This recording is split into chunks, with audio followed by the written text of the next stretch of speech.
on Bangao, Kulpi Road for 2 kilometers.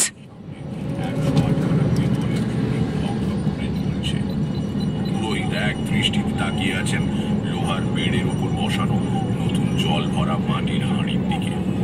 তার তলার ফুটো দিয়ে জল বেরিয়ে যাচ্ছে। সমস্ত জল বেরিয়ে গেলে সন্ধি পুজো শুরু হবে। ভালো সময় পৌঁছলাম মুখুজ্জে মশাইয়ের বাড়িতে। রঘুই আমাকে প্রথম দেখতে পেল। এক গাল হেসে আসরের সামনে যেখানে দেবদর্শন বসে আছেন সেখানে নিয়ে গিয়ে নিচু হয়ে বোধ হয় আমার কথা বলল তাকে। দেবদর্শন চমকে উঠে মাথা ঘুরিয়ে আমার দিকে তাকালেন। আর ঠিক তখনই আপনি সেই 40 মাইল দূরের তোপের আওয়াজ শুনলেন? আমি একা নয়, মানুষের জয়ধ্বনি বলছিল আরো অনেকে শুনেছে। অদ্ভুত কাণ্ড।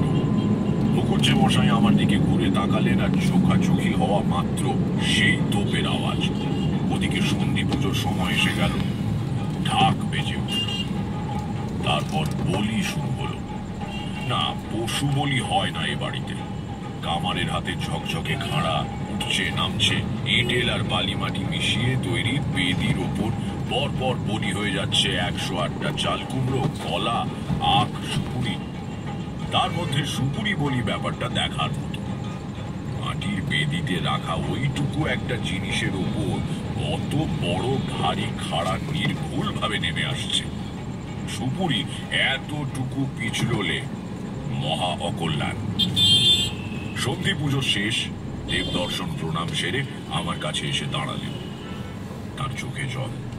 শুনলেন ঠাকুর মশাই তোপের শব্দ? হ্যাঁ, শুনলাম। আপনার নিমন্ত্রণ রেখে ভালোই করেছি। চলুন আমরা বৈঠকখানায় গিয়ে বসি। ভেতরে আমরা গিয়ে বসার একটু পরেই রঘু দুজনকে তামাক দিয়ে গেল। পেছনে এলো পুরোহিতের তন্ত্রধার। তার হাতে দুখানা কাঠের বার কষে পুজোর প্রসাদ। প্রসাদ খেয়ে আপাতত চালান ঠাকুর মশাই। দুপুরে খেতে কিন্তু একটু দেরি হবে। লোকজন সব সন্ধি পুজো দেখছিল। এইবার রান্না চাপানো হবে। অসুবিধে কি? আমার কোনো তাড়া নেই। আমাদের কিন্তু দেবী পুরাণ মতে পুজো। এই কদিন নিরামিষ খাওয়া চলে। একেবারে দশমীর দিন বিসর্জন সেরে এসে রাত্রিরে লুচি মাংস খাওয়া হবে সকলে মিলে। চমৎকার ব্যাপার। দেবদর্শনের বাড়ির একটা সুন্দর প্রথা দেখলাম। যেমন দুপুরে আর রাত্রিরের সামুদায়িক ভোজ। সবাই মিলে শামিয়ানার নিচে সারি দিয়ে বসে একই খাবার খাওয়া হচ্ছে।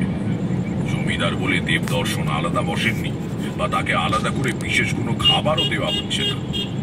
আয়োজন হয়তো বিরাট কিছু নয়, কিন্তু সমবেত মানুষজন সোনা হেন মুখ করে আনন্দের সঙ্গে খাচ্ছেন। প্রথম কারণ জমিদার বাবুর প্রতি ভালোবাসা।